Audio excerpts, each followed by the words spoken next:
రా ప్రతాప్. మీ అన్నయ్య ఉన్నాడు? ఊరికెళ్ళాడు, ఇవాళ వస్తాడు. రా ప్రతాప్. నీకు కలిగిన కష్టానికి నేనే కాదు, ఊళ్ళో వాళ్ళందరం బాధపడుతున్నాం. కానీ ఆ ప్రచండుడి భయం వల్ల బహిరంగంగా సానుభూతి చూపలేకపోతున్నాం. ప్రతాప్, ఈ ఇల్లు నీదిగానే భావించు, ఇక్కడే ఉండు. మల్లిక, మల్లిక, మల్లిక, మల్లిక. ఆడపిల్లన్న తర్వాత కాస్త అణిగమెణిగి ఉండాలి. అన్నగారు వస్తుంటే ఆదరించొద్దు. తస్సాదియ్య, ఎలా మారిపోయింది ఆ కాలం. ఊరుకోనయ్యా. ఓ అలాగే ఏమన్నావు? ఊరుకోవాలా? నేను ఊరుకోను.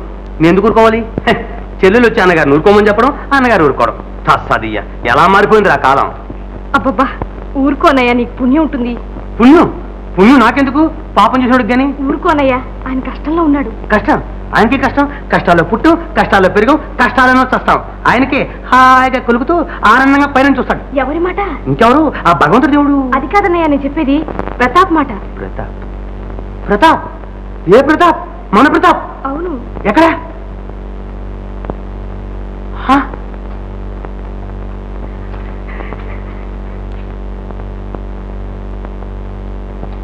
మల్లిక, ఇలా ఉన్నాడే? రోసయ్య తాత చచ్చిపోయాడా? లేదు, చంపేశారు. చంపేశారా? అయితే దద్దమ్మలో ఎలా పడుకున్నాడే? బాధపడటం కన్నా పేదవాడు ఏం చేయగలడు? ఏం చేయగలడా? ఏం చేయలేడు. ఏం చెయ్యాలన్నా పేదవాడే చేయగలడు.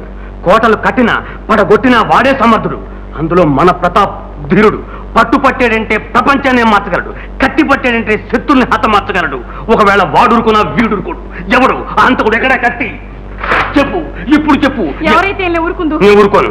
వాణ్ణి ముక్కముక్కలుగా కోసి కాకులకు గెద్దలకు ఎగరవేసిన దాకా నా మనశ్శాంతి లేదు. చెప్పు, ఎవడా హంతకుడు? ప్రచండు. ప్రచండు? సర్వసేనాన్ని ప్రచండుడా? అవును. సత్యం రా దేవుడా, నేను చెప్పకు.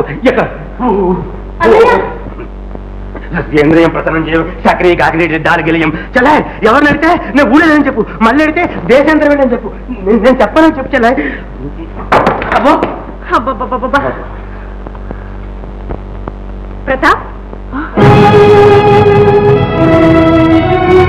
ప్రతాప్, ప్రతాప్. అన్నయ్య, అన్నయ్య, ప్రతాప్ లేడన్నయ్య.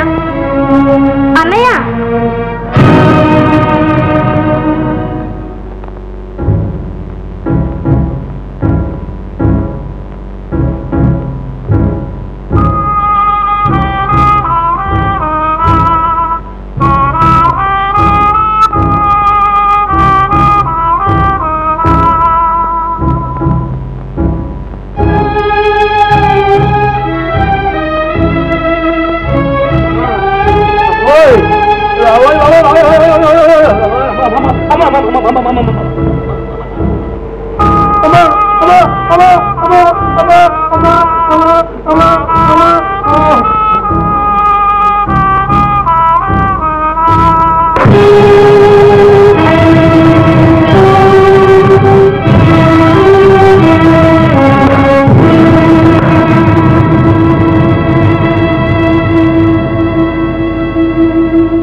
ఎవరు?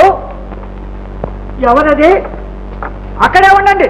రాకండి, రాకండి, లోపలికి రాకండి. మేమే వస్తున్నాం. మేమే వచ్చేసాం.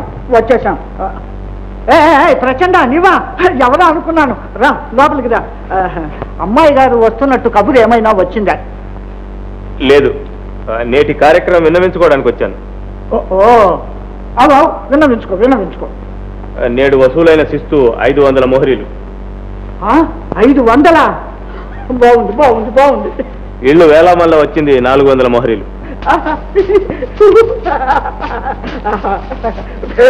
ప్రచండ, వసూలు బాగా చేశావు. అధికారులంటే హడలు పుట్టించాను. దాంతో వసూళ్లపై వసూళ్లు కుంభవర్షం కురిశాయి. ప్రచండ, ప్రమాదాలు తెచ్చిపెట్టకు. ప్రజల్లో కల్లోలం బయలుదేరిందో మహారాజు గారికి తెలుస్తుంది. దాంతో నువ్వు ఉండవు, మేము ఉండం. అడుగడుక్కి భయపడితే అధికారం చెలాయించగలవా? అయినా ప్రతి చిన్న విషయం మహారాజుకి ఎందుకో? ఎందుకో ఏమో మాకేం తెలుసు. మాటి మాటికి నన్ను మతి లేనివాడు అంటారు. అందుకే మహారాజు గారంటే నాకు భయం. ఏది ఎలాగున్నా ప్రజలను బాధిస్తే మాత్రం మహారాజు గారు అంగీకరించరు. బాధించాలి, అవసరం వస్తే సాధించాలి. ప్రాణాలు తీస్తే తప్ప పన్నులు వసూలు కావు. అయినా మహల్లో ఉండే మీకు ఇవేం అర్థం కావు. అన్నట్టు మర్చాను, నేటి వసూళ్ళలో 4 చచ్చారు. శివ శివ, చావడమే? 4 చావడమే? ఎందుకు? ఆయుష్ మూడి.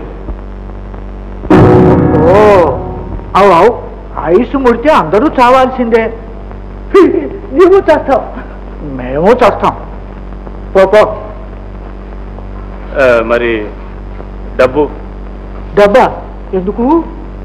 అవసరం ఉంది. అవసరం ఉంది, తీసుకో.